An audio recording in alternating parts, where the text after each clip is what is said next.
Hello everyone, this is Just a Dad. Today I'm going to show you how to descale this older Keurig B70 Platinum.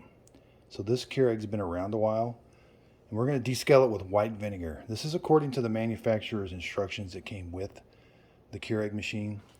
Now you may have a descale light that's on, and if you don't, you still want to do this about every 3 to 6 months, depending on how hard your water is. If you've got a lot of lime deposits on your shower head, you're going to want to do this more often. So give yourself plenty of time. This is going to take about 4.5 hours.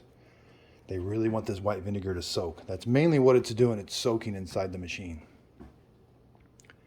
So the first thing we're going to do is we got to empty out the water from the reservoir. So you're just going to take your water reservoir over to the sink and empty it.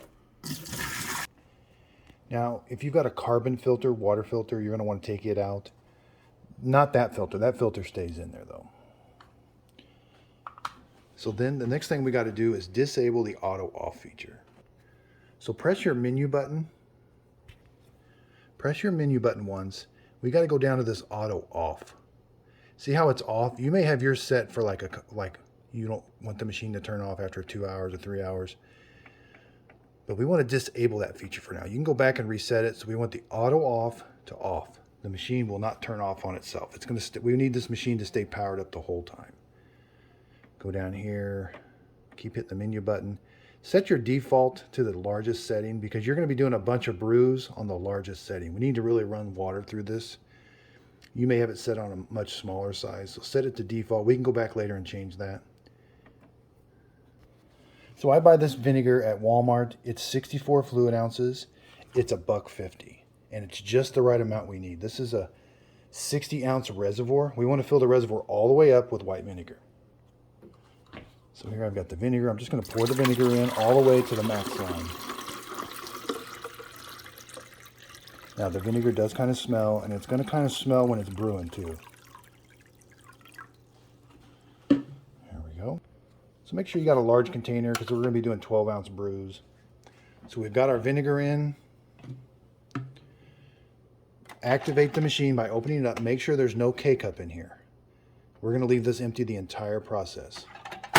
We're going to close this, make sure we're selected. If you didn't have it selected on the largest, if you say it was over here, just make sure it's on the largest and hit the brew button.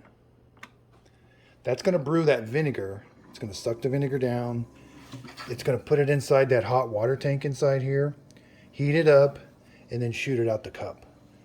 We want to do 3 large brews. And there comes the vinegar out. This takes about a minute.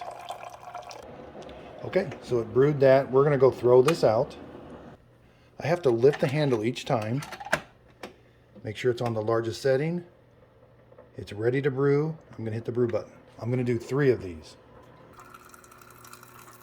Here comes my second one. Okay, so I dumped my second one out. Relift the handle. Large setting. Brew again. This is my 3rd and final one. So here it's brewing the 3rd and final one. Okay, so now I'm going to throw this 3rd and final one out. And you can hear the water reservoir heating that vinegar up back there. Now I'm going to let this thing sit for 4 hours. I'm not going to touch it. Even though it's got a bunch of vinegar, what that vinegar in here is going to do, if you've got any lime deposits inside your tank, it's going to help dissolve those lime deposits in there. So it's going to help clean your water tank, and it's going to clean that heating element inside the Keurig machine. So this is where you got to let it sit, keep the machine on, don't touch anything, don't do any brews. Let it sit for 4 hours. It's kind of a long time, but you can do something else. Then we're going to come back, empty that, fill it with water, and do a bunch of rinses. Okay, it's been 4 hours. Now I'm going to take this over and dump out the rest of that vinegar.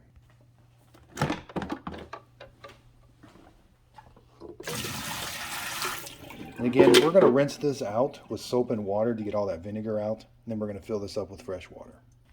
Okay, I've got my tank filled up with water. I'm going to activate it.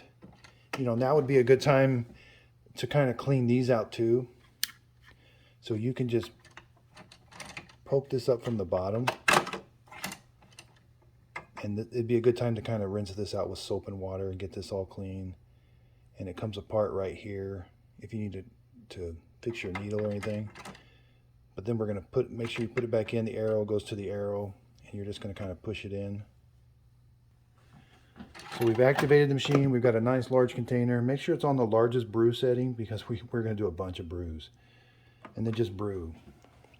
Now you're flushing out that vinegar that was inside the machine. We're going to do this. I like to do about almost maybe even 2 reservoirs, but they say just 1 reservoir is enough. I like to make sure all the vinegar, taste, and smell is out of there because that vinegar is pretty strong. When you're all done, you can go back into the menu, change your auto off back to what you had it, and change your brew size to your default. So start to finish, you're looking about 4 to 5 hours, but at least you can do quite a bit of things in between.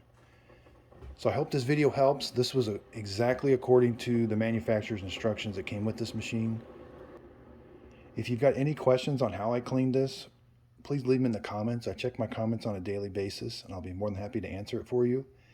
Thanks everybody for your support. If you could, please like and subscribe, and thanks for watching.